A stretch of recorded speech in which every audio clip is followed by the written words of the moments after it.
It's a quiet, suburban night. Lisa, a single mother, finally breathes a sigh of relief as she closes the door behind her. A night out for herself, something she hasn't had in months. She's hired a babysitter, someone from the neighborhood, someone highly recommended, a trusted face. At least, that's what she thought. Her 4-year-old son, Ben, loves dinosaurs, his little world filled with plastic figurines, his mind never afraid of the dark. Or at least he wasn't afraid until tonight. Back at home, everything seems normal at first. The babysitter, Marissa, is doing her job.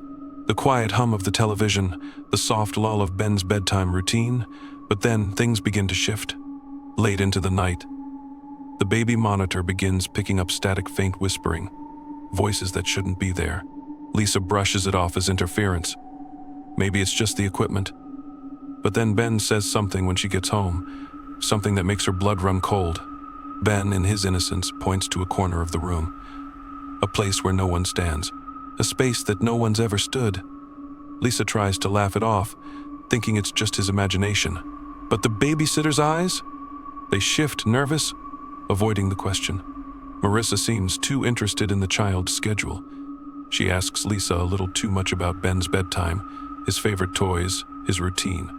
It's as though she's memorizing the smallest details.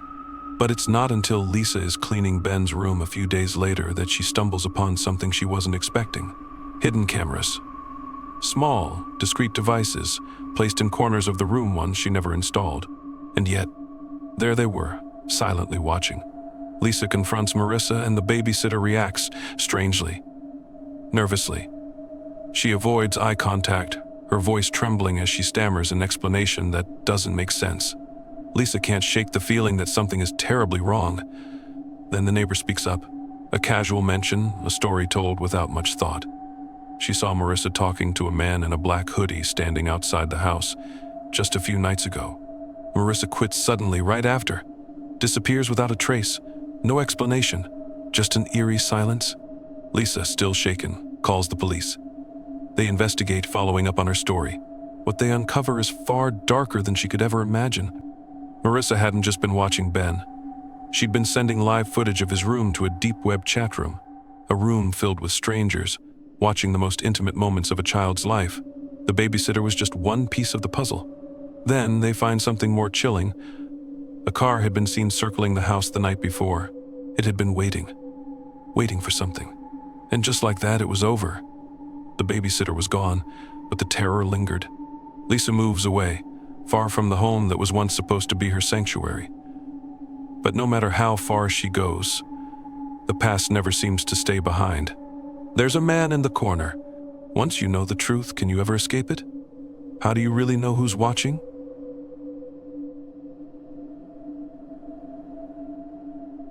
In a small rural town where kids still roam the streets without a second thought, Rachel knows that the world is meant to be a safe place. Her 2 children, Emily and Jake, are just like any other's 8-year-old Emily with her bright laugh and tenacious spirit, and 10-year-old Jake, always watching out for his younger sister. This particular evening was meant to be like any other. But something was lurking just around the corner. It's getting dark, later than they should have been out. But they've always taken the same shortcut home, a quiet, familiar path along Hollow Creek Road, the kind of road where no one expects danger to come creeping in. But tonight, that path wouldn't feel the same. Because tonight someone would be waiting. A white van creeping slowly along the road catches their attention. It matches their pace, never speeding up, never falling behind, just moving in sync with them. At first they think nothing of it. But then a window rolls down and a voice calls out, "Hey there, kids! Can you help me out? I'm lost. Can you point me to Hollow Creek?" The man sounds friendly enough, nothing out of the ordinary. Still, something is off. The van's too close. The street feels too quiet. And Emily, feeling the hairs on the back of her neck rise, looks at Jake. Jake, something's wrong. Jake, still unsure, tries to brush it off. But Emily's instincts are sharper tonight. She tugs at her brother's sleeve, her words quick and urgent. She tells him to move, to walk faster. And so they do. But the van, it doesn't pull away. It follows.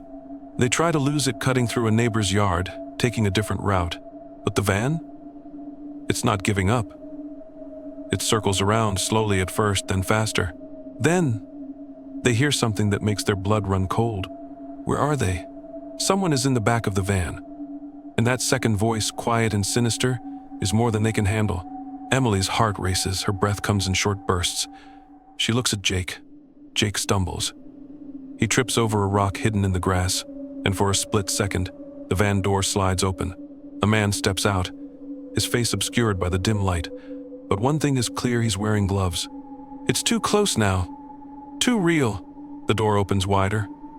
The man steps out, his gloved hand reaching toward Jake. But before he can get any closer, something happens. Out of nowhere, a dog starts barking. A loud, furious growl that startles the man in the van. He hesitates for a moment, his eyes darting toward the source of the noise. And in that moment, everything changes. Emily and Jake don't wait around.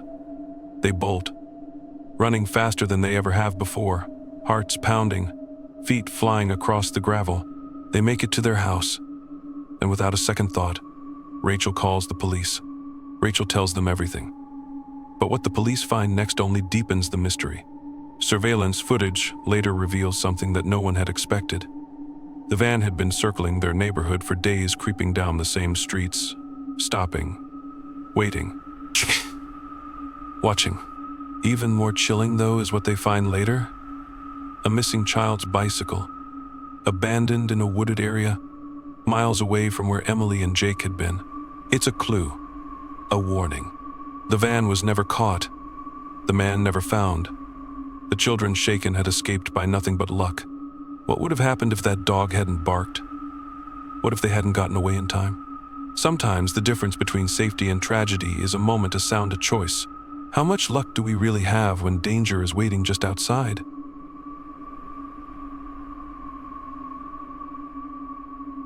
In the midst of the noise and the rush of the city, the mall is supposed to be a safe place.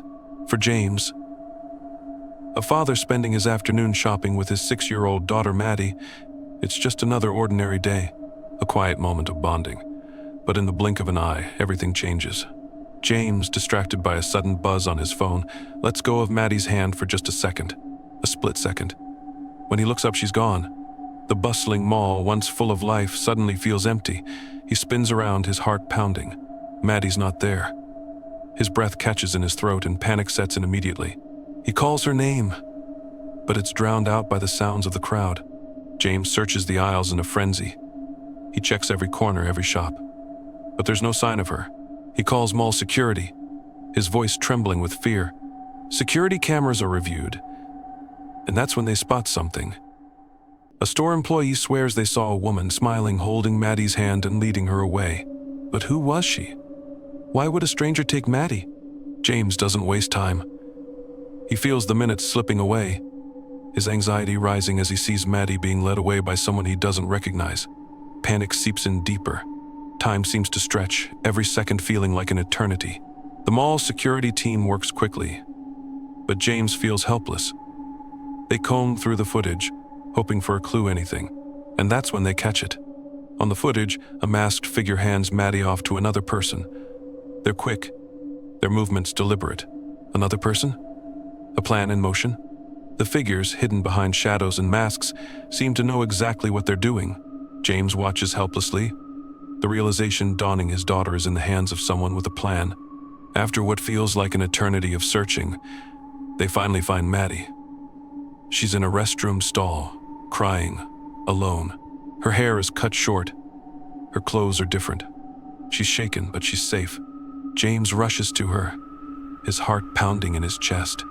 He kneels down beside her, but she won't say anything. She refuses to talk about the woman who took her. The woman with the strange smile. They were minutes away from sneaking her out through the staff exit. Minutes.